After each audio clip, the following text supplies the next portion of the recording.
My name is Jaya Sahu और आज के इस वीडियो में हम आपकी जो कक्षा 10वीं की सामाजिक विज्ञान की जो किताब है, ठीक है, आपका जो सामाजिक विज्ञान विषय है उसका जो अध्याय नंबर 12 है, चैप्टर 12 है, भारतीय कॉन्स्टिट्यूशन यानी कि इंडियन कॉन्स्टिट्यूशन, इसका इस पार्ट के हम इम्पॉर्टेंट क्वेश्चन आंसर पढ़ेंगे। ठीक है, ये जो पार्ट है आपकी सामाजिक विज्ञान की बुक के पेज नंबर 183 पे दिया है। तो चलिए बच्चों, इसके इम्पॉर्टेंट क्वेश्चन आंसर पढ़ना स्टार्ट करते हैं।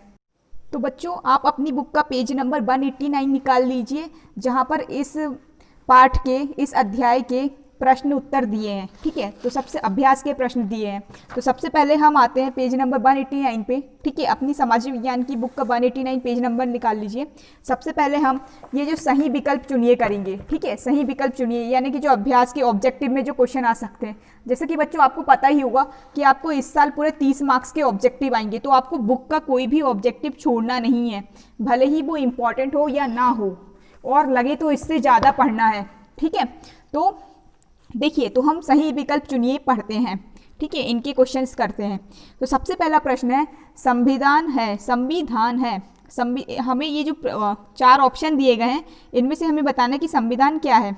सरकार का गठन है, क्या संविधान सरकार का गठन है? नहीं। देश का शासन, देश का शासन है संविधान, इसका उत्तर है नहीं। तीसरा ऑप्शन, नियम व कानूनों का संकलित प्रलेख है, जी हाँ, इसका ऑप्शन है। इसका सही जो उत्तर है वो है आंसर नंबर 3। ठीक है, जो थर्ड पे जो ऑब्जेक्टिव दिया है वह इसका सही उत्तर है, क्योंकि जो संविधान जो है, ठीक है, वह एक संकलित प्रलेख है, यानी कि एक डॉक्यूमेंट है जिसमें सारे नियम और कानून लिखे गए हैं। किस चीज़ के कानून और नियम लिखे गए हैं कि देश को कैसे चलाना है, हमारे जो देश के नागरिक हैं वो सरकार से क्या क्या मांग कर सकते हैं, नागरिकों को कितने अधिकार मिलेंगे, जो सरकार है वह कैसे अधिकार करेगी, कैसे शासन करेगी। ठीक है, और ये जो संविधान है वह क्या करता है, जो सरकार जो होती है, ठीक है, उसकी जो ताकत होती है, देखो बच्चों, सरकार जो होती है ना उसके पास असीमित शक्तियाँ होती है। ठीक है, क्योंकि वह तो सरकार है, सरकार कुछ भी कर सकती है। ठीक है, सरकार एक तरीके से राजा है और हम सब प्रजा है। लेकिन जो संविधान जो होता है वह जो सरकार होती है उसकी जो शक्तियाँ होती है उसको सीमित करता है। ठीक है, यानी कि सरकार सिर्फ उन्हीं शक्तियों का प्रयोग कर सकती है जो कि उन्हें संविधान के अंदर दी गई है। ठीक है, तो इसका उत्तर होगा नियम व कानूनों का संकलित प्रलेख। अब हम दूसरे प्रश्न पे आते हैं। निम्न में से कौन सी विशेषता भारतीय संविधान की नहीं है? तो हमें निम्नलिखित में से बताना है जो भारत का संविधान है, इनमें से, इन चारों ऑप्शन में से कौन सा भारत की संविधान की विशेषता नहीं है। ठीक है, तो देखते हैं इसके। संसदीय शासन प्रणाली, ठीक है, यह भी हमारे भारतीय संविधान का हिस्सा है। जो संसद होती है, ठीक है, वह शासन करती है। संघात्मक शासन, ये भी हमारे संविधान का हिस्सा है। संघात्मक शासन यानी कि जितने भी जो राज्य होते हैं, ठीक है, वह जो होते हैं वो एक साथ एक संघ बनाते हैं। ठीक है, संघ बनाते हैं यानी कि इकट्ठे होकर शासन करते हैं। ठीक है, हर राज्य की अलग अलग सरकार नहीं होती है, पूरे देश की एक सरकार होती है। इसका मतलब ये है संघात्मक शासन। स्वतंत्र व निष्पक्ष न्यायपालिका, ये भी हमारे भारतीय संविधान की विशेषता है कि यहाँ की जो न्यायपालिका होती है यानी कि जो कोर्ट जो होती है, जो फैसला करती है, वह स्वतंत्र एवं निष्पक्ष है। स्वतंत्र यानी कि वह सरकार के दबाव में नहीं है, किसी के दबाव में नहीं है। वह निष्पक्ष है यानी कि वह किसी का भी पक्ष नहीं ले सकती, जो सही है उसे वही करना पड़ता है। ठीक है, चौथा, अलिखित संविधान। तो ये जो अलिखित संविधान है, इसका ये प्रश्न नंबर 2 का उत्तर है अलिखित संविधान, क्योंकि जो हमारे देश का जो संविधान है वह लिखित संविधान है। यही हमारे देश की सबसे खास बात है कि जो हमारा भारत का जो संविधान है वह सबसे लंबा एवं लिखित संविधान है। तो ये जो अलिखित संविधान है, ठीक है, ये हमारे भारत देश के संविधान की विशेषता नहीं है। ठीक है, अब हम आते हैं हमारे प्रश्न नंबर 3 में। संविधान में मौलिक कर्तव्य कितने बताए गए हैं? कितने मौलिक कर्तव्य बताए गए हैं संविधान में? इसका उत्तर है 6 तो नहीं है। कर्तव्य यानी कि जो कि नागरिकों को काम करना चाहिए हमारे देश के लिए। ठीक है, जो नागरिकों का कर्तव्य है हमारे देश के प्रति, जो हमारा हम सबका कर्तव्य है, जो भारत के निवासी हैं, ठीक है, जो भारत के जो लोग नागरिक हैं, उन सबका जो कर्तव्य है हमारे देश के लिए, वह हमें इसमें बताना है कि कितने मौलिक कर्तव्य हैं। उन्हें हम बोलते हैं मौलिक कर्तव्य। ठीक है, संविधान में दिए हैं तो 6 हैं, जी नहीं, 6 नहीं है, 14 भी नहीं है, 18 भी नहीं है। इसका सही उत्तर है 11। ठीक है, हमारे संविधान में कुल नागरिकों के लिए कुल 11 मौलिक कर्तव्य दिए गए हैं। ठीक है, बताए गए हैं। तो चलिए अब हम आते हैं हमारे दूसरे अभ्यास पे। ठीक है, ये है रिक्त स्थानों की पूर्ति कीजिए। तो पहला है संविधान सभा के अध्यक्ष खालिस्तान थे। कौन थे? डॉक्टर राजेंद्र प्रसाद थे। ठीक है, संविधान सभा क्या होती है बच्चों? जिस सभा ने संविधान का निर्माण किया, या फिर वह सभा जो संविधान के निर्माण करने के लिए बनाई गई थी, ठीक है, उसे हम क्या बोलते हैं? संविधान सभा। तो उसके अध्यक्ष कौन थे? डॉक्टर राजेंद्र प्रसाद। ठीक है, डॉक्टर राजेंद्र प्रसाद संविधान सभा के अध्यक्ष थे। दूसरा, डॉक्टर BR अम्बेडकर संविधान की खालिस्तान के अध्यक्ष थे। तो जो डॉक्टर BR अम्बेडकर थे वह संविधान की खालिस्तान के अध्यक्ष थे। यानी कि देखो हुआ क्या था, जब संविधान जो बन रहा था, है ना, तो उसको बनाने के लिए बहुत सारी समितियां बनाई गई थी। ठीक है, ताकि वह संविधान की समीक्षा कर सके। तो हर समिति के कुछ अध्यक्ष बनाए गए थे। ठीक है, तो जो डॉक्टर BR अम्बेडकर थे वह कौन सी समिति के अध्यक्ष थे? प्रारूप समिति। ठीक है, प्रारूप समिति के अध्यक्ष थे। किसके अध्यक्ष थे? प्रारूप समिति के अध्यक्ष थे। और जो डॉक्टर राजेंद्र प्रसाद थे वह पूरे संविधान सभा के अध्यक्ष थे। ठीक है, और जो प्रारूप समिति थी वह संविधान सभा का एक पार्ट थी, एक हिस्सा थी। ठीक है, तीसरा जो है, भारत का नवनिर्मित संविधान सभा द्वारा खालिस्तान को अंगीकृत किया गया। ठीक है, यानी कि इसमें जो पूछा गया कि जब भारत का जो नवनिर्मित संविधान था, यानी कि नवनिर्मित यानी कि जो नया बना हुआ संविधान था, ठीक है, वह संविधान सभा के द्वारा किस तारीख को, यानी कि किस दिन, हमें यहाँ पे डेट बतानी, किस डेट को अंगीकृत किया गया, यानी कि किस दिन कंप्लीट हुआ, किस दिन उसे बनाकर पूरा किया गया। तो इसका उत्तर है 26 नवंबर। ठीक है, 26 नवंबर 1949 को। ठीक है, कब? 1949 को, 1949 को। ठीक है, 1949 को, 26 नवंबर 1949 को। ठीक है, जो हमारा नवनिर्मित संविधान था वह संविधान सभा के द्वारा अंगीकृत किया गया। ठीक है, अब हम आते हैं हमारे चौथे प्रश्न पे। तो क्या पूछा गया है? समानता का अधिकार संविधान में वर्णित खालिस्तान में से एक है। तो जो संविधान का समानता का जो अधिकार है, ठीक है, वह संविधान में वर्णित खालिस्तान चीज़ों में से एक है। ठीक है, संविधान में कुछ चीज़ें वर्णित की गई है, तो हमें बताना है कि संविधान में ऐसी कौन सी वर्णित चीज़ है, यानी कि ऐसी कौन सी चीज़ है, ऐसा कौन से जो है संविधान में दिया गया है जिसके अंतर्गत समानता का अधिकार आता है। तो इसका उत्तर है मौलिक अधिकारों के अंदर। ठीक है, तो जो समानता का जो अधिकार है वह एक मौलिक अधिकारों में से एक है। ठीक है, मौलिक अधिकारों में से एक है। ठीक है, मौलिक अधिकारों में से एक है। मौलिक अधिकार यानी कि जो हमारे भारत देश की जो जनता है, ठीक है, उसे कुछ मौलिक अधिकार दिए गए हैं, यानी कि उन अधिकारों को हमसे कोई नहीं छीन सकता, भले ही किसी की भी सरकार हो। ठीक है, वह जो अधिकार है, अगर कोई हमारे जो अधिकार है उसका कोई शोषण करता है, हमारे मौलिक अधिकारों का कुछ शोषण करता है, तो हम जाके कोर्ट से मदद मांग सकते हैं, या सरकार आपकी मौलिक अधिकार आपसे छीनती है, ठीक है, तो आप जाके कोर्ट का दरवाज़ा खटखटा सकते हो, सुप्रीम कोर्ट का या हाई कोर्ट का। ठीक है, तो वही ये दिया गया है। तो जो समानता का अधिकार है यानी कि हर व्यक्ति समान है। ठीक है, अगर कोई सरकार है किसी नौकरी में किसी एक वर्ग के लोगों को ज़्यादा प्रायोरिटी देती है, ठीक है, या प्राथमिकता देती है, या फिर कोई सरकार है, ठीक है, या कहीं पे भी कोई इंसान है उसके साथ समान बर्ताव नहीं होता, तो वो जाके सुप्रीम कोर्ट में सरकार के खिलाफ केस दर्ज करवा सकता है। ठीक है, अब हम आते हैं सही जोड़ी बनाइए में। ठीक है, तो सबसे पहला है संविधान सभा के अध्यक्ष। तो हमें इनमें से बताना है संविधान सभा के अध्यक्ष कौन थे। मैंने देखो आपने इसमें भी किए रिक्त स्थानों की पूर्ति में कि संविधान सभा के अध्यक्ष कौन थे? डॉक्टर राजेंद्र प्रसाद। तो इसका आ जाएगा डॉक्टर राजेंद्र प्रसाद। इसके सामने आप लिख दीजिए वन, फर्स्ट का क्या है? डॉक्टर राजेंद्र प्रसाद। तो इसके सामने लिख दीजिए का, पीछे साइड का लिख दीजिए। ठीक है, भारतीय संविधान की विशेषता। तो इनमें से हमें बताना कि भारतीय संविधान की क्या विशेषता है। तो इसका उत्तर इसके सामने ही दिया है, पंथ निरपेक्षता। ठीक है, तो जो भारतीय संविधान है वो पंथ जो है पंथ निरपेक्षता है, यानी कि वह किसी भी पंथ का मतलब क्या होता है? धर्म।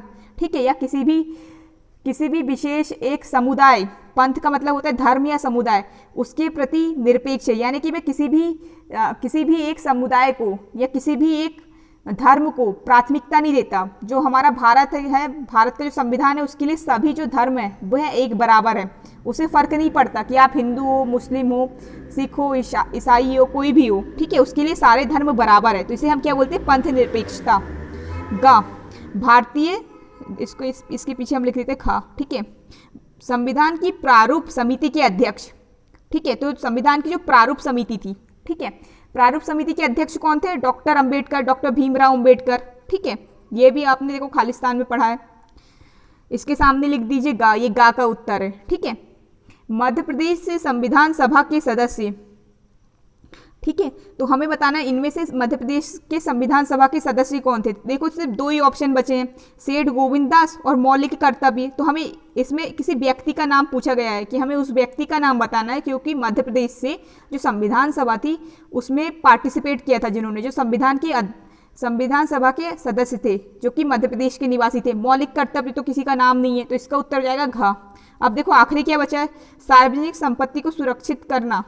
ये क्या है, मौलिक कर्तव्य है। तो जो भारत के नागरिक हैं उनका मौलिक कर्तव्य है कि वह जो सार्वजनिक संपत्ति है, सार्वजनिक संपत्ति यानी कि जो रोड हो गई, बिल्डिंग हो गई, स्कूल हो गए, अस्पताल हो गए, तो उन्हें सुरक्षित रखना ये हमारा मौलिक कर्तव्य है, ठीक है। तो ये हमारे हो गई सही जोड़ी। तो बच्चों अब हम क्या करेंगे, अब हम प्रश्न उत्तर पे आते हैं। तो आप अगले पेज पे जाइए, आपकी बुक के पेज नंबर 190 यानी कि पेज नंबर 190 पर, ठीक है। तो ये प्रश्न उत्तर दिए हैं, तो इनमें से सिर्फ हम इंपॉर्टेंट क्वेश्चन देखेंगे, क्योंकि हमारे पास टाइम बहुत कम बचा है। बोर्ड एग्जाम कभी भी हो सकते हैं आपके मार्च में, हम मार्च का मानकर चलते, क्योंकि अभी भी कोई डेट नहीं आई है एग्जैक्ट कि कब आपके बोर्ड एग्जाम होंगे। तो हम पहले इंपॉर्टेंट क्वेश्चन पे टिक कर लेते हैं, ठीक है।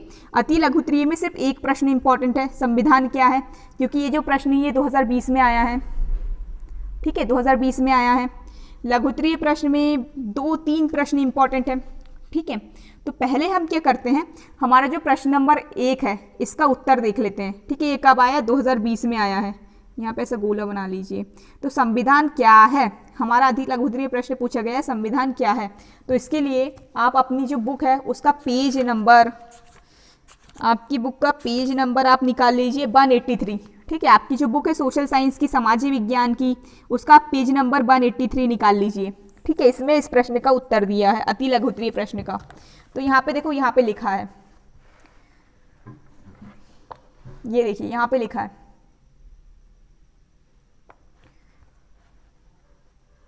ये इस पैराग्राफ पे आ जाइए, ये देखिए ये आपका पाठ है, ठीक है, पाठ नंबर 12, अध्याय नंबर 12, भारतीय संविधान।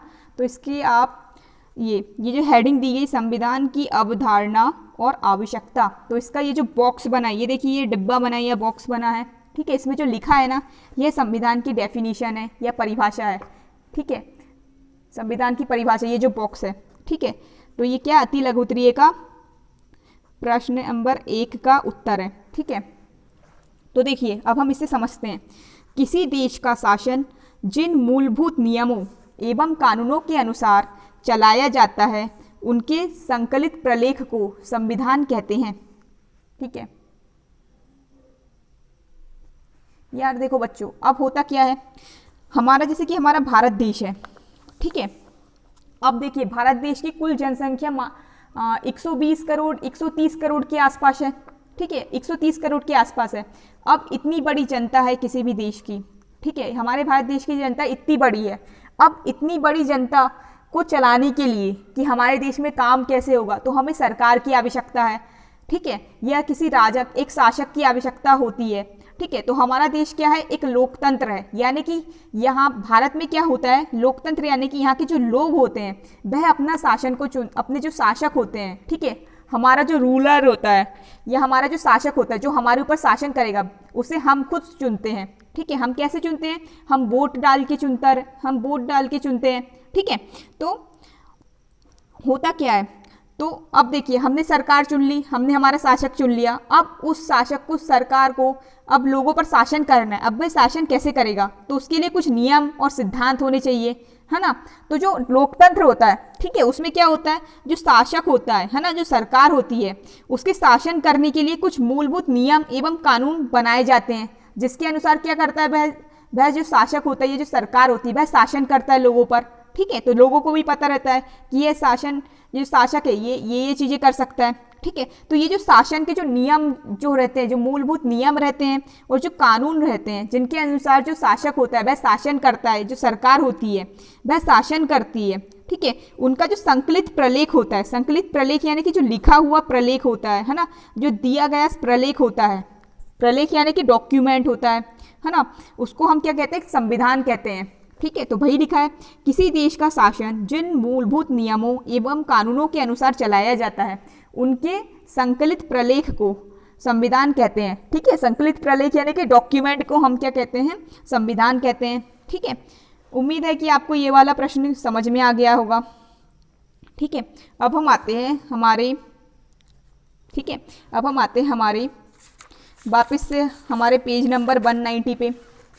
ठीक है, देखिए अब अति लघुत्तरीय प्रश्न में से सिर्फ एक इम्पॉर्टेंट था जो कि हमने समझ लिया। आप चाहे तो उस प्रश्न में उसको यहाँ पे क्वेश्चन के आगे 183 डाल लीजिए, यानी कि ये 183 पे इसका उत्तर है। ठीक है, और वहाँ पर जाके बॉक्स में टिक कर लीजिए। अब हम आते हैं हमारे लघुत्तरीय प्रश्न पर। ठीक है, अब देखते हैं लघुत्तरीय प्रश्न में कौन कौन से प्रश्न इंपॉर्टेंट है, कौन कौन से प्रश्न IMP है। तो जो लघुत्तरीय प्रश्न है, ठीक है, उसका प्रश्न नंबर 1 2010 में आया है। ठीक है, 2010 डाल लीजिए इसके सामने, इंपॉर्टेंट है। ठीक है, प्रश्न नंबर 2 ये भी इंपॉर्टेंट है, ये भी 2009 में आया है। ठीक है, ये 2009 में आया है। जो प्रश्न नंबर 3 है वह इतना इंपॉर्टेंट नहीं, वह आज तक नहीं आया है। ठीक है, तो जो प्रश्न नंबर 4 है ये इंपॉर्टेंट है, ये 2009 में आया है। प्रश्न नंबर 5 उतना इंपॉर्टेंट नहीं है, ठीक है, क्योंकि ये कभी नहीं आया, आज तक एग्जाम में नहीं आया है। प्रश्न नंबर 6 इंपॉर्टेंट है क्योंकि ये जो आया है ये 2009 में आया है। ठीक है, 2013 में आया है और 2018 में आया है, यानी कि जो प्रश्न नंबर 6 है सबसे ज़्यादा इंपॉर्टेंट है। तो चलिए अब हम प्रश्न नंबर 1 जो है उसे हम समझते हैं। ठीक है, तो देखिए संविधान का महत्व क्या है, लिखिए। तो इसमें पूछा गया है कि जो संविधान है, ठीक है, उसका महत्व क्या है, हमें संविधान का महत्व लिखना है। तो इसके लिए आप आपकी बुक का पेज नंबर 183 निकाल लीजिए। फिर से आपकी जो सामाजिक विज्ञान की जो बुक है उसका पेज नंबर 183। ठीक है बच्चों, मैं आप लोग सोच रहे होंगे कि मैं आपको बुक से क्यों टिक करवा रही हूँ, क्योंकि बुक से टिक करना आपके लिए अच्छा है। मैं चाहूँ तो आपको कॉपी में लिख कर भी बता सकती हूँ, लेकिन उससे क्या होगा, उससे आपको ज़्यादा प्रॉफिट नहीं होगा। ठीक है, बुक से समझने में ये होगा कि इस साल देखो ऑब्जेक्टिव ज़्यादा आएंगे। ठीक है, कॉपी में जो मैं आपको लिखवा दूंगी मैं आपको आसानी से लिखवा दूंगी। अगर आप बुक से पढ़ोगे तो होगा क्या, बुक से जब भी हम पढ़ते तो हम क्या करते, थोड़ा और एक्स्ट्रा पढ़ लेते हैं, हमारी नज़र थोड़ी बहुत इधर उधर चले जाती है। तो बुक से पढ़ने से क्या होता है, हम लोग ज़्यादा से ज़्यादा पढ़ पाते हैं, इसलिए मैं आपको बुक से पढ़ा रही हूँ। ठीक है, तो आप अपनी बुक का पेज नंबर 183 निकाल लिए। हम लघुत्तरीय प्रश्न का प्रश्न नंबर 1 का उत्तर देखेंगे। ठीक है, ठीक है, तो ये आप निकाल लीजिए पेज नंबर 183 आपकी बुक का। ठीक है, तो ये जो लिखा है संविधान की अवधारणा और आवश्यकता। ठीक है, तो ये हम देखेंगे।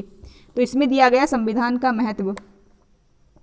ठीक है, तो ये जो पैराग्राफ है, ठीक है, ये पूरा लघुत्तरीय प्रश्न 1 का उत्तर है।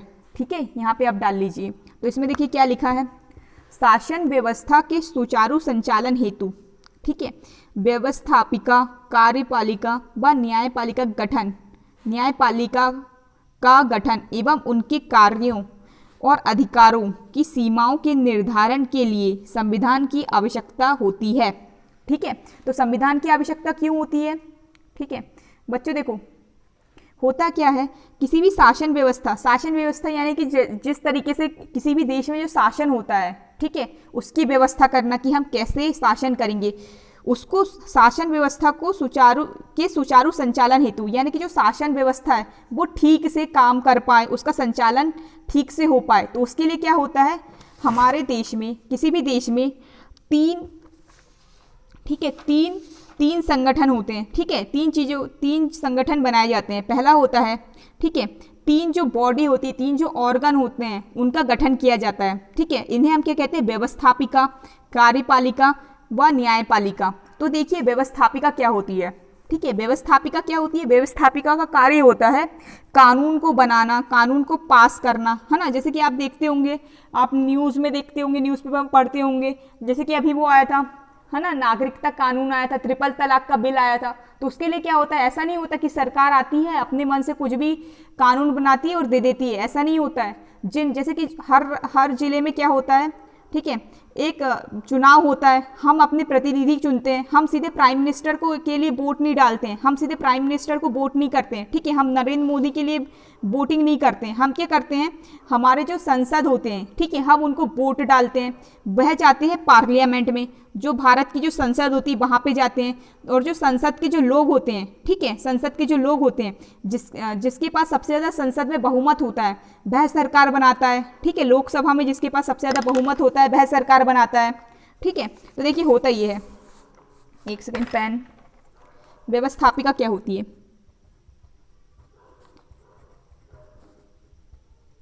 ठीक है, व्यवस्थापिका क्या करती है, व्यवस्थापिका ये क्या करती है, कानून बनाती है,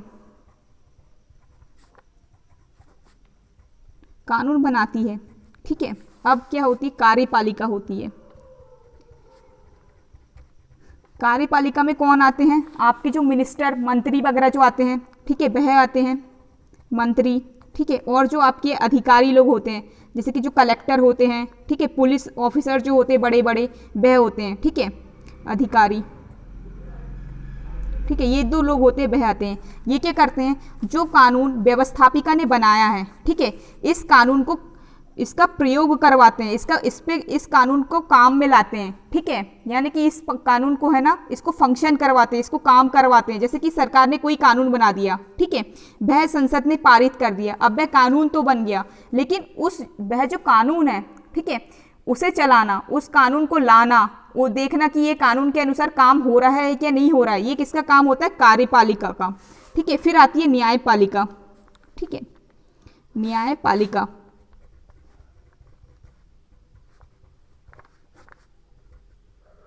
ठीक है।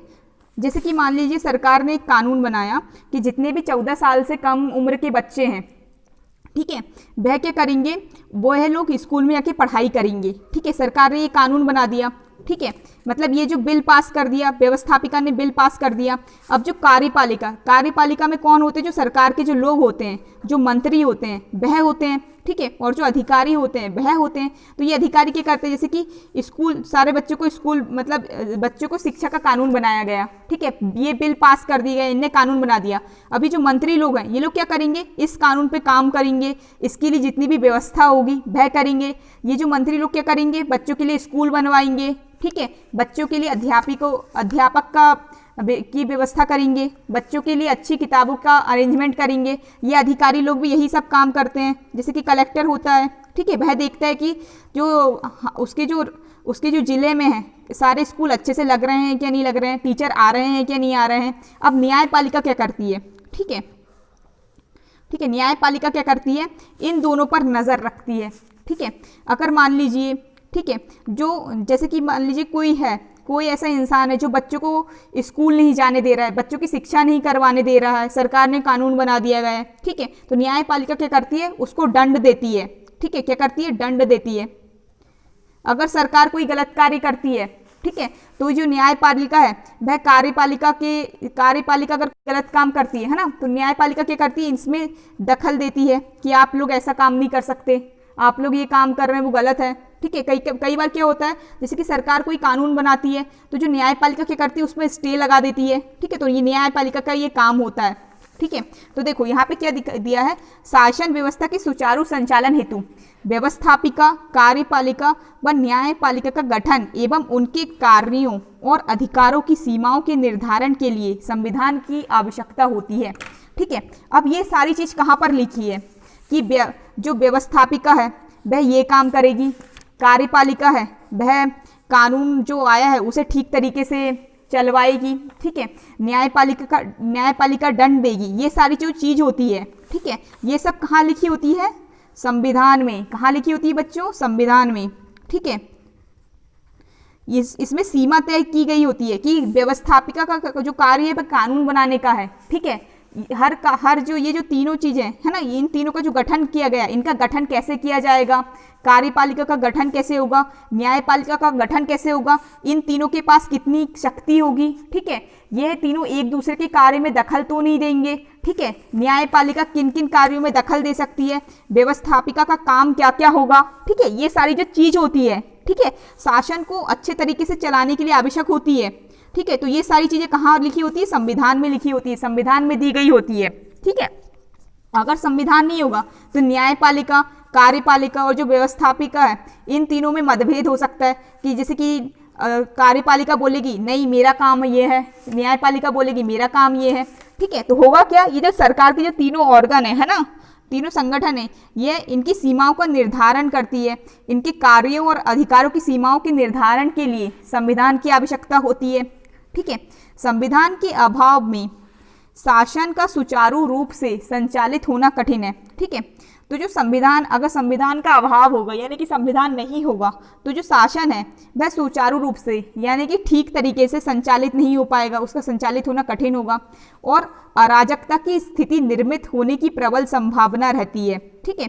और जो अराजकता की स्थिति यानी कि मतलब कि तीनों एक दूसरे का सहयोग नहीं कर रहे हैं, ऐसी स्थिति निर्मित होने की ज़्यादा संभावना रहती है, ठीक है। संविधान में नागरिकों के मूल अधिकार एवं कर्तव्यों का भी विवरण होता है। तो जो संविधान जो होता है कि जो नागरिक होंगे इस देश के, उन्हें कितने अधिकार मिलेंगे, उनके कर्तव्य क्या क्या हैं, ठीक है, इन सारी चीज़ें भी कहाँ लिखी होती है, संविधान होती है। संविधान शासन व्यवस्था का अधिकार है, ठीक है, संविधान जो है वह शासन व्यवस्था का अधिकार है। अगर संविधान में ठीक तरीके से नहीं लिखा गया होगा या संविधान नहीं होगा तो हमारे देश में शासन ही नहीं कर पाएगा कोई, हमारे देश में ठीक तरीके से शासन ही नहीं हो पाएगा, सारी चीज़ें उथल पुथल होगी, इसलिए संविधान की आवश्यकता होती है, ठीक है। ये हमारा लघुत्तरीय प्रश्न 1 का उत्तर था। अब हम आते हैं हमारे लघुत्तरीय प्रश्न नंबर 2 पर। इसमें पूछा गया है संविधान सभा का परिचय दीजिए, ठीक है, तो इसके लिए ये जो प्रश्न है ये भी बहुत इंपॉर्टेंट है, ठीक है, ये प्रश्न जो है वो 2009 में आया है, ठीक है।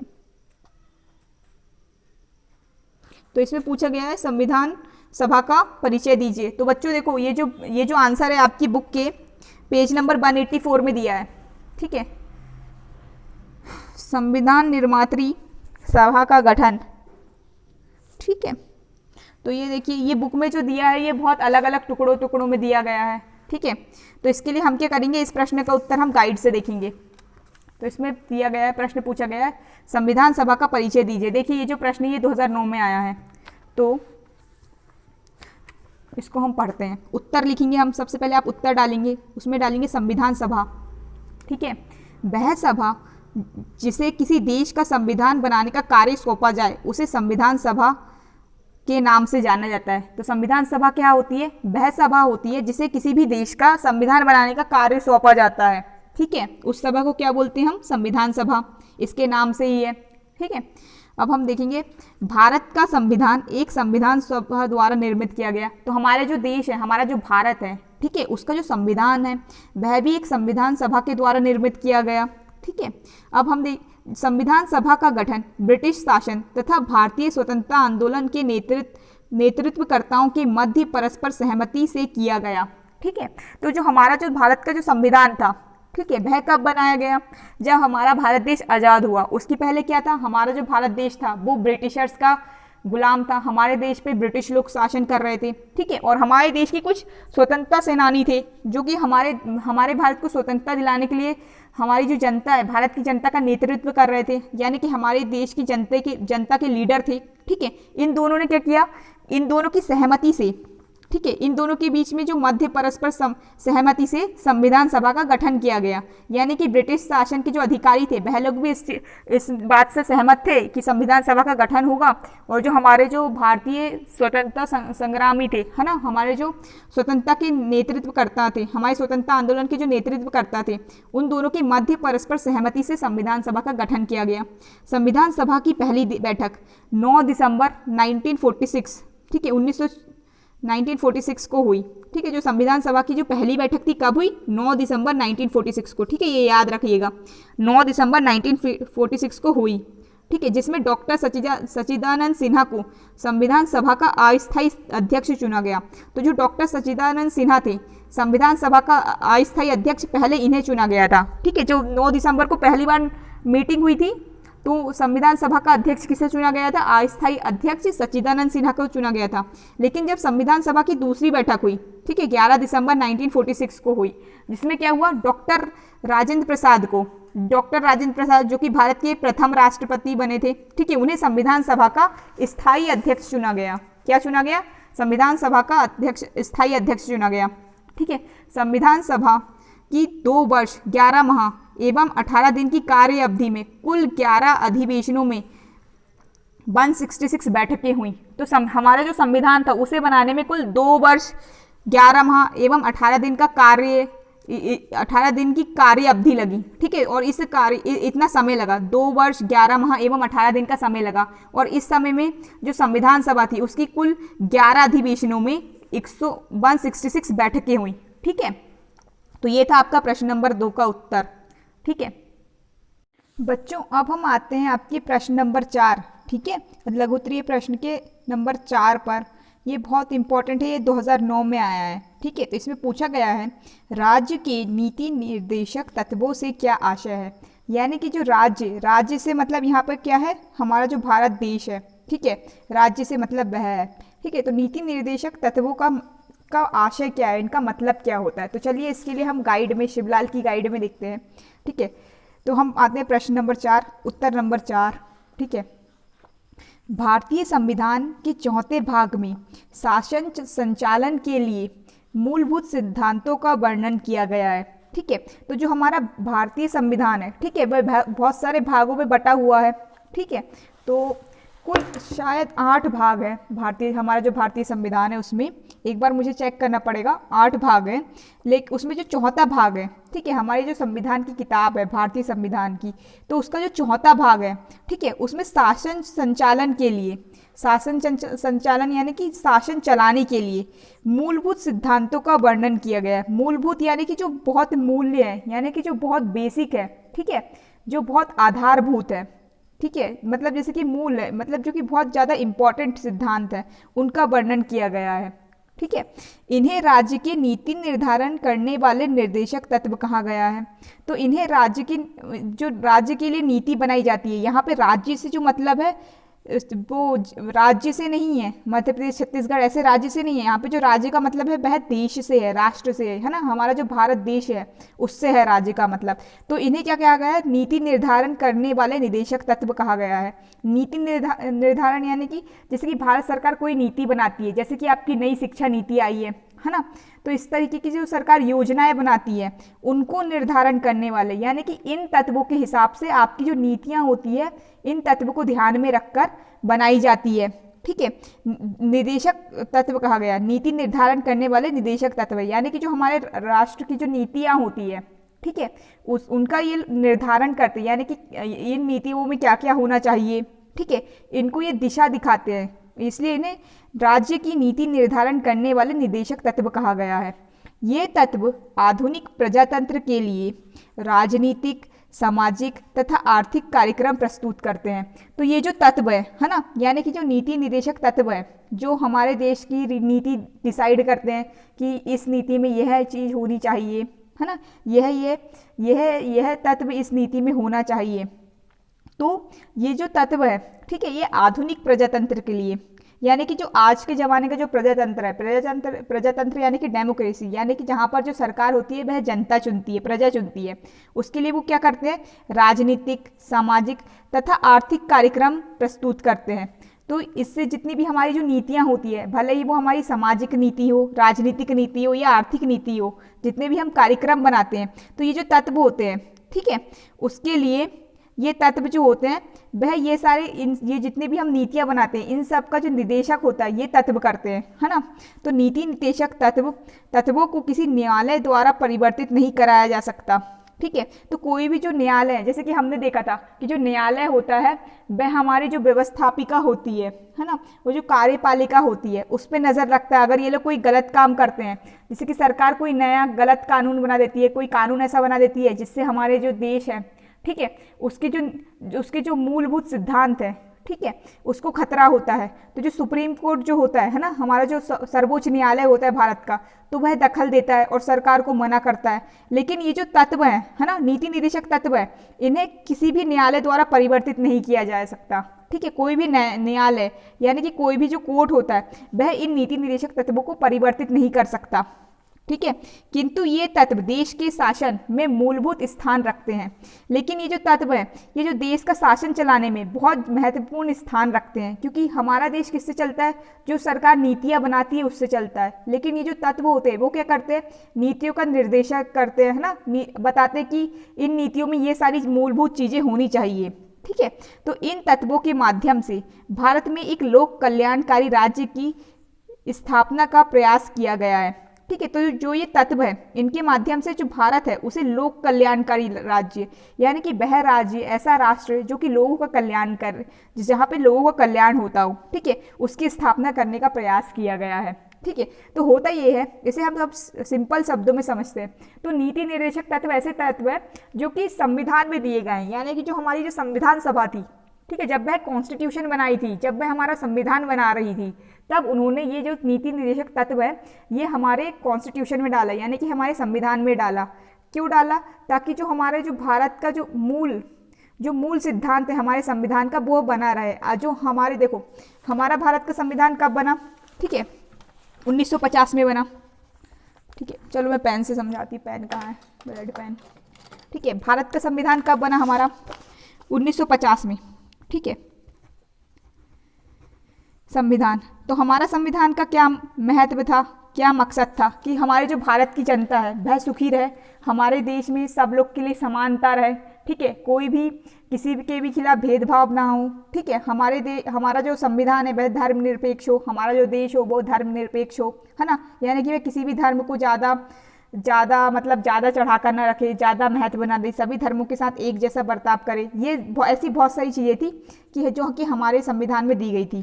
ठीक है, अब संविधान बनाने वालों ने तो संविधान बना दिए, लेकिन उसके बाद क्या हुआ, बहुत सारी सरकार आई। ये संविधान 1950 में जिनने संविधान सभा में थे, ये उन लोगों को भी पता था जिन्होंने संविधान बनाया। ठीक है, तो उन्होंने क्या किया कि जो बार बार जो जैसे कि जो आने वाली भविष्य की सरकारें थी, ठीक है, जैसे कि 2020 में जो सरकार है ना, अभी 2021 चल रहा है, 2021 में जो सरकार है, ठीक है, इनको बताने के लिए कि आपको देश ऐसे चलाना है। जब भी आप कोई नीति बनाओगे तो जब भी आप कोई नीति बनाओगे, कोई योजना बनाओगे भारत के लोगों के लिए, तो आपको ये बातें ध्यान में रखनी है ना।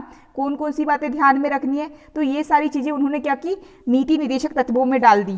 ठीक है, नीति निर्देशक तत्वों में डाल दी, तो इसे क्या कहा गया, नीति निर्देशक तत्व। ठीक है, ताकि इससे क्या होता है, इन्हें देखकर जो भी हमारी जो नीतियाँ होती है वह बनाई जाती है, और ये जो नीति निर्देशक तत्व होते हैं इन्हें कोई भी न्यायालय परिवर्तित नहीं कर सकता। ठीक है, अगर हम इसका एक उदाहरण दें, ठीक है, जब हमारा भारत देश आज़ाद हुआ था, ठीक है, उस समय क्या था, हम लोग बहुत गरीब थे। उस समय हमारे जो संविधान बनाने वाले लोग चाहते थे, वह चाहते थे कि हमारे देश के लोगों को सभी चीज़ें मिले। ठीक है, लेकिन उस समय हमारा देश गरीब था। ठीक है, हम लोगों को खाना नहीं खिला सकते थे, हम हमारी हर जनता के हर एक लोग को जो सरकार थी वो फ्री में खाना नहीं खिला सकती थी, और ना ही उन सबको शिक्षा प्रदान कर सकती थी। तो उन्होंने ये क्या डाल दिया, नीति निर्देशक तत्वों में डाल दिया, जो कि संविधान के भाग 4 में है। ठीक है, इन्होंने ये डाल दिया कि जब भी भारत सरकार जो होगी, ठीक है, वह बच्चों की शिक्षा पर ध्यान देगी। ठीक है, फिर जब बाद में, ठीक है, जब भारत सरकार जब थोड़ी अमीर हुई, जब हमारे देश के पास थोड़े पैसे आए, तो उन्होंने क्या किया, जो शिक्षा का अधिकार है वह एक फंडामेंटल राइट बना दिया। ठीक है, फंडामेंटल राइट बना दिया, यानी कि अधिकार बना दिया। ठीक है, तो वह अब सब हर किसी का अधिकार है, ये है ना, ये हमारे मूल अधिकार बना दिया गया। हम शिक्षा का जो अधिकार है बच्चों के लिए, अब क्या होता है कि 14 साल तक के बच्चों को शिक्षा का अधिकार है, यानी कि अगर कोई बच्चे को शिक्षा नहीं मिलती है, ठीक है, तो वह सरकार के पास जा सकता है। तो इसी को बोलते हैं नीति निर्देशक तत्व। तो ये सारी जो चीज़ें हैं ये नीति निर्देशक तत्व में दी रहती है। ठीक है, तो आप समझ गए होंगे नीति निर्देशक तत्व क्या होते हैं। ठीक है, अब हम आते हैं हमारे प्रश्न नंबर 6 में, लघुत्तरीय प्रश्न के प्रश्न नंबर 6 में। तो प्रश्न नंबर 6 क्या है, समाजवादी एवं पंथ निरपेक्षता का आशय समझाइए। तो हमें समाजवादी और पंथ निरपेक्षता का आशय समझाना, ये प्रश्न भी बहुत इंपॉर्टेंट 2009 में आया, 13 में आया, 18 में आया है। ठीक है, तो इसका उत्तर हम लिखेंगे समाजवादी राज्य का आशय। ठीक है, तो समाजवादी राज्य क्या होता है, समाजवादी राज्य का मतलब ऐसा राज्य, ठीक है, अगर आप इसको समझे जहाँ पे यानी कि सभी लोग जो है सभी लोग के पास इक्वल बराबर धन हो, ठीक है, यानी कि किसी भी एक के पास, जैसे कि होता क्या है कि जो अमीर लोग होते हैं उनके पास ज़्यादातर धन होता है, जो गरीब लोग होते हैं उनके पास कोई प्रॉपर्टी नहीं होती। लेकिन समाजवादी समाज में क्या होता है, समाजवादी राज्य में क्या होता है कि जितने भी लोग होते हैं ना उनके पास बराबर पैसे होते हैं, ठीक है। तो उसी से लिया गया, पूरी तरीके से समाजवाद को नहीं अपनाया लेकिन हल्का सा समाजवाद हमारे उसमें लिया गया है, ठीक है, हमारे संविधान में लिया गया है। तो समाजवादी राज्य से आशय है कि भारतीय राज्य व्यवस्था समाज के समतावादी ढांचे पर आधारित होगी, है ना। तो समतावादी ढांचा क्या होता है कि जितने भी लोग होते हैं, ठीक है, उन सबके पास बराबर की वेल्थ होती है, वेल्थ होती है यानी कि जो बराबर की जायदाद होती है, ठीक है, उसको हम बोलते हैं समतावादी ढांचा। समतावादी यानी कि सब में समता हो, समानता हो, ठीक है, समतावादी ढांचे पर आधारित होगी। प्रत्येक भारतीय की न्यूनतम आवश्यकताओं की पूर्ति की जाएगी, ठीक है, जो हर भारतीय होगा, प्रत्येक भारतीय मतलब हर एक भारतीय की जो न्यूनतम आवश्यकताएं हैं, ठीक है, उनकी न्यूनतम आवश्यकताओं की पूर्ति की जाएगी। न्यूनतम आवश्यकताएं यानी कि जो कम से कम आवश्यकताएं होती है जीवन जीने के लिए। क्या आवश्यकता होती है कम से कम? रोटी, कपड़ा, मकान। ये किसी भी इंसान को जीवन जीने के लिए ये सबसे ज़्यादा न्यूनतम आवश्यकता है। तो इन सारी चीज़ों की पूर्ति की जाएगी यानी कि भविष्य में, ठीक है। भारतीय परिस्थिति के अनुसार समाजवादी को अपनाया जाएगा। भारतीय परिस्थिति के अनुसार समाजवादी को अपनाया जाएगा यानी कि जब हमारे भारत की परिस्थिति ऐसी और ज़्यादा अच्छी होती जाएगी तो और ज़्यादा हम लोगों को सुविधाएं देते जाएंगे, ठीक है। पहले हम न्यूनतम आवश्यकताओं को पूरा करेंगे। न्यूनतम आवश्यकता यानी कि जो रोटी, कपड़ा, मकान होती है इनको पूरा करने की कोशिश की जाएगी। फिर हमारा देश थोड़ा और अमीर हो जाएगा तो हम लोगों को अच्छी शिक्षा देने का प्रयास करेंगे, अच्छा स्वास्थ्य देने का प्रयास करेंगे। तो इसी को कहा गया है भारतीय परिस्थिति के अनुसार समाजवादी को अपनाया जाएगा। जैसे जैसे भारत की परिस्थिति अच्छी होगी वैसे वैसे और ज़्यादा हम समाजवाद को अपनाएंगे, ठीक है। अब क्या होता है पंथ निरपेक्षता से आशय? पंथ निरपेक्षता का मतलब क्या होता है? यानी कि किसी भी एक पंथ को हम ज़्यादा फेवर नहीं करेंगे, ठीक है, यानी कि किसी भी एक पंथ को हम ज़्यादा महत्व नहीं देंगे, ठीक है। किसी भी एक पंथ यानी कि धर्म या समाज, है ना, या समुदाय। पंथ यानी कि धर्म या समुदाय, किसी भी हम एक समुदाय को ज़्यादा महत्व नहीं देंगे। सब हमारे देश के लिए, हमारे देश की सरकार के लिए सभी जो धर्म होंगे, सभी जो पंथ होंगे वह एक बराबर होंगे, ठीक है। नहीं तो आपने बहुत सारे देश देखे होंगे जो धर्म के आधार पर बनाए जाते हैं। तो वहाँ पर होता क्या है कि जैसे कि कोई एक ही धर्म के लोग होते हैं उन्हीं को ज़्यादा महत्व दिया जाता है, उसी धर्म को महत्व दिया जाता है। जैसे कि अगर आप पाकिस्तान को देखें तो पाकिस्तान क्या है, एक इस्लामिक देश है, ठीक है। तो वहाँ के जो लोग इस्लाम धर्म को फॉलो करते हैं, ठीक है, इस्लाम धर्म को मानते हैं, तो वहाँ पर उस धर्म को ज़्यादा मान्यता दी जाती है, ठीक है। बाकी दूसरे धर्म को नहीं माना जाता ज़्यादा, ठीक है। तो ऐसे ही जैसे कि अगर आप इजराइल की बात करो, है ना, तो वो जीव लोगों का धर्म है ना, जीव लोगों का देश है। तो वहाँ पे क्या होता है, जो जीव होते हैं ना, सिर्फ उन्हीं को वहाँ की नागरिकता मिल सकती है इजराइल की। लेकिन भारत में ऐसा नहीं है, भारत में सभी धर्म एक बराबर हैं, ठीक है। भारत सरकार क्या करती है, सभी धर्म को एक बराबर सम्मान देती है और सभी धर्म की रक्षा करती है। ऐसा नहीं कि सिर्फ एक धर्म की रक्षा करेगी। और बहुत सारे ऐसे देश होते हैं जहाँ पे सरकार को धर्म से मतलब ही नहीं रहता। जैसे कि अगर अमेरिका है या जैसे कि फ्रांस है, वहाँ पे आप किसी भी धर्म के हो, कोई मतलब नहीं है वहाँ पे, ठीक है। लेकिन भारत में क्या है, भारत में ऐसा है कि सरकार क्या करती है, किसी भी एक धर्म को ज़्यादा महत्व नहीं देती और सभी धर्मों की रक्षा करती है। वहीं पाकिस्तान में क्या होता है, वहाँ पे जो सरकार है वह इस्लाम धर्म को समर्थन करती है ना। और वहीं फ्रांस में क्या होता है, वहाँ पे सरकार को धर्म से मतलब ही नहीं है। लेकिन भारत में क्या है, भारत में दोनों चीज़ें हैं। भारत सरकार क्या करती है, किसी भी एक धर्म को महत्व नहीं देती और सभी धर्मों की रक्षा करती है, ठीक है। तो संविधान में पंथ निरपेक्ष राज्य का आदर्श रखा गया है। इसका आशय है कि राज्य सभी पंथों की समान रूप से रक्षा करेगा, ठीक है। तो भारत संविधान में पंथ निरपेक्ष राज्य का आदर्श रखा गया है। यहाँ पे राज्य का मतलब फिर से राष्ट्र से है ना, भारत देश से है। तो जो संविधान है वहाँ उसमें पंथ निरपेक्ष राज्य का आदर्श रखा गया है, यानी कि ऐसा हमारा जो भारत देश होगा वह पंथ निरपेक्ष होगा, यानी कि किसी भी एक पंथ का समर्थन नहीं करेगा, मतलब कि किसी भी एक धर्म को फेवर नहीं करेगा। इसका आशय है कि राज्य सभी पंथों की समान रूप से रक्षा करेगा, यानी कि जितने भी पंथ है ना हमारे देश में, जितने भी धर्म या जितने भी समुदाय हैं उनकी समान रूप से रक्षा करेगा, ठीक है। और स्वयं किसी भी पंथ को राज्य के धर्म के रूप में नहीं मानेगा। और जो भारत की सरकार होगी, है ना, जो भारत का देश होगा, वह किसी भी एक पंथ को राज्य के धर्म के रूप में नहीं मानेगा। मतलब हमारे देश का कोई एक धर्म नहीं होगा, ठीक है।